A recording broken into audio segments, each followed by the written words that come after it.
PVR passport ഉള്ളതുകൊണ്ട് ഇത്തിരി നേരം എന്നുള്ള സിനിമയ്ക്ക് 123 രൂപ മാത്രമേ മുടക്കേണ്ടി വന്നുള്ളൂ. പക്ഷേ പ്രശ്നം എന്താണെന്ന് വെച്ചാൽ ഇത്തിരി നേരം എന്ന് പറയുന്നത് ഒരു ഫ്ലാറ്റ് റേഷ്യോ ഫിലിമാണ്. അത് സ്കോപ്പ് റേഷ്യോ സ്ക്രീനായിട്ടുള്ള ഓഡി 2-ലായിരുന്നു ഇവർ പ്ലേ ചെയ്തത്. അതിൻ്റെ ഭാഗമായി രണ്ട് സൈഡിലും പില്ലർ ബോക്സ്ഡ് ആയിരുന്നു. Before sunrise, before sunset, before mid night.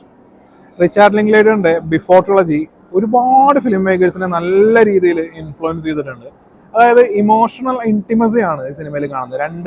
രണ്ട് ലവേഴ്സ് അവർ തമ്മിലുള്ള സംഭാഷണങ്ങളിലൂടെ, അതായത് വേറെ ഒന്നുമില്ല, സംഭാഷണങ്ങളിലൂടെ മാത്രം അവർ തമ്മിലുള്ള റിലേഷൻ, അവരുടെ ആ ഒരു റിലേഷൻ്റെ ഡെപ്ത്, ആ ക്യാരക്ടർ ആർക്ക് തുടങ്ങിയ ഒരുപാട് കാര്യങ്ങൾ ഈ സംഭാഷണങ്ങളോട് മാത്രം പറയുക എന്ന് പറയുന്നത് ഇച്ചിരി ബുദ്ധിമുട്ടുള്ള കാര്യമാണ്. അതങ്ങനെ പ്രത്യേകിച്ച് എല്ലാവർക്കും അങ്ങനെ എളുപ്പത്തിൽ പറ്റുന്നൊരു കാര്യമല്ല. അപ്പോൾ ഈ ബിഫോർ ട്രിളജി എന്ന് പറയുന്ന 3 സിനിമകൾ നല്ല രീതിയിൽ ഇൻഫ്ലുവൻസ് ആയിട്ടുള്ളത് നമ്മൾ കണ്ടിട്ടുള്ളത് 96 ആണ്. അപ്പൊ 96 പടം എൻറ്റയർലി ആ ഒരു ബിഫോർ ട്രിളജി പോലെ അല്ല പോകുന്നതെന്നുണ്ടെങ്കിലും 96 നല്ല രീതിയിൽ ഇതിന്റെ ഇൻഫ്ലുവൻസ് ഉണ്ട്.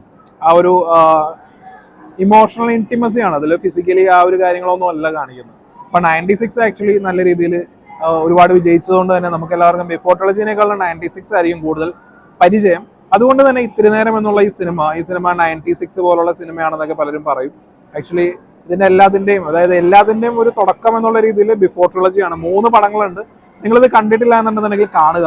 കാരണം വളരെ ബ്യൂട്ടിഫുൾ ആയിട്ടുള്ള ഈ സംഭാഷണങ്ങളിലൂടെ ഇങ്ങനെ പോകുന്ന സിനിമ, ഈ മോണോലോഗുകളിലൂടെ പോകുന്ന സിനിമകൾക്ക് ഒരു ബ്യൂട്ടി ഉണ്ട്.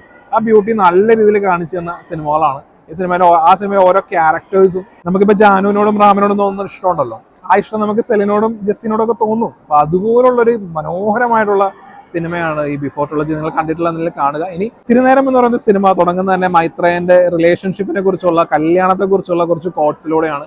അപ്പോൾ അറിയാലോ, പുള്ളി ഒരു ആധുനിക മനുഷ്യനായതുകൊണ്ടും പുള്ളിയുടെ തോട്ട്സ് ഒക്കെ ശരിക്കും പറഞ്ഞിട്ടുണ്ടെങ്കിൽ ഈ ഒരു സെഞ്ചുറിയിലുള്ളതല്ല, നെക്സ്റ്റ് സെഞ്ചുറിയിലായിരിക്കും ആളുകൾ അക്സെപ്റ്റ് ചെയ്യുന്നത്. അപ്പൊ ആ രീതിയിലുള്ള ആ ഒരു ആധുനികത പറഞ്ഞിട്ടുള്ള, പിന്നീട് അങ്ങോട്ടേക്ക് സിനിമ ഓപ്പൺ ആവുന്നു. നമ്മുടെ നായകൻ അപ്പോൾ റോഷൻ ഓൾറെഡി മാരീഡ് ആണ്, ഒരു കുട്ടിയുടെ മാമോദീസയാണ് അടുത്ത ദിവസം. അപ്പൊ തലേന്ന് കൂട്ടുകാർക്കൊരു ചെറിയ പാർട്ടി കൊടുക്കാൻ വേണ്ടി നോക്കുന്നു. അപ്പൊ അപ്രതീക്ഷിതമായിട്ട് പഴയ കാമുകിയുടെ കോള് വരുന്നു.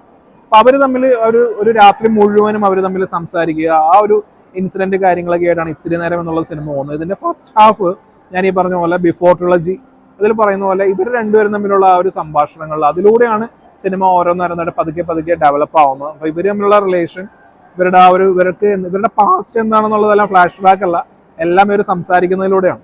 അപ്പോൾ അതിലൂടെയാണ് നമ്മൾ ഈ ക്യാരക്ടേഴ്സ്, അവരുടെ ഡെപ്ത്, അവരുടെ ആ ഇമോഷൻ തുടങ്ങിയ കാര്യങ്ങളെല്ലാം നമ്മൾ അറിയുന്നത്. നല്ല പെർഫോമൻസ് ആയിരുന്നു. ഇപ്പൊ സെറീൻ ഷിഹാബ് ആണെങ്കിലും റോഷൻ ആണെങ്കിലും നല്ല കൺവിൻസിങ് ആയിട്ടുള്ള പെർഫോമൻസ് ആയിരുന്നു. ആക്ച്വലി അവരുടെ ആ ഒരു ചെറിയ മാനറിസങ്ങളാണെന്നുണ്ടെങ്കിലും നല്ല പെർഫോമൻസും കാര്യങ്ങളൊക്കെ ആയിരുന്നു. അപ്പൊ ആ ഒരു സംഭവം ഇതിന്റെ ഫസ്റ്റ് ഹാഫിലൂടെ തന്നെ തീരുന്നു.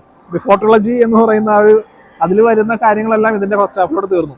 സെക്കൻഡ് ഹാഫിൽ എൻ്റയർലി ഡിഫറെന്റ് ആണ്. അപ്പൊ ഈ ആനന്ദ് മന്മഥന്റെയും നന്ദുവിന്റെയും ഉള്ള ക്യാരക്ടേഴ്സും കൂടി ഇൻവോൾവ് ആയി ഇതിനകത്തേക്ക് വന്ന്, പിന്നെ ഒരു കുറച്ച് കോമഡി ആയിട്ടുള്ള കാര്യങ്ങളൊക്കെ വന്ന്, പിന്നെ സ്വാഭാവികമായിട്ടും ഒരു ഇതുപോലുള്ള സിനിമകൾ അവസാനിക്കുന്ന ഒരു ബ്യൂട്ടിഫുൾ നോട്ട്, അതുപോലെ തന്നെ ഈ പടം അവസാനിക്കുന്നു. പക്ഷേ ഈ സിനിമയുടെ പ്രശ്നം എന്താണെന്ന് വെച്ചിട്ടുണ്ടെന്നുണ്ടെങ്കിൽ പ്രധാനപ്പെട്ട 2 ക്യാരക്ടേഴ്സ് ഉണ്ടല്ലോ. ഈ ക്യാരക്ടേഴ്സിന്റെ നമ്മളായിട്ട് വലിയ കണക്ഷൻ ഒന്നുമില്ല. അവര് മുമ്പിലുണ്ടായിരുന്ന പാസ്റ്റിനെ കുറിച്ച് പറയുന്നു, അവർ തമ്മിൽ പിരിയാനുള്ള കാരണം പറയുന്നു. അതായിരുന്നില്ല വാട്ട് ഇഫ് എന്നുള്ളൊരു സംഭവമാണല്ലോ ഈ ഇതുപോലുള്ള സിനിമകളിൽ ഉണ്ടാകുന്നത്. അത് അങ്ങോട്ടും ഇങ്ങോട്ടും ഒക്കെ പറഞ്ഞു പോകുന്നില്ലേ. നമുക്ക് ഈ ബിഫോർ ട്രിളജിയോ അല്ലെങ്കിൽ 96 കാണുമ്പോൾ കിട്ടുന്ന ഒരു ഫീൽ ഉണ്ടല്ലോ, ആ ഫീൽ ഈ പടത്തിൽ മിസ്സിംഗ് ആണ്. ആ ഫീൽ മിസ്സിംഗ് ആയതുകൊണ്ട് തന്നെ നമുക്ക് അതായത് ക്യാരക്ടേഴ്സായിട്ട് നമുക്ക് കണക്ട് ആവാൻ പറ്റുന്നില്ല. അപ്പൊ തന്നെ പോയില്ലേ.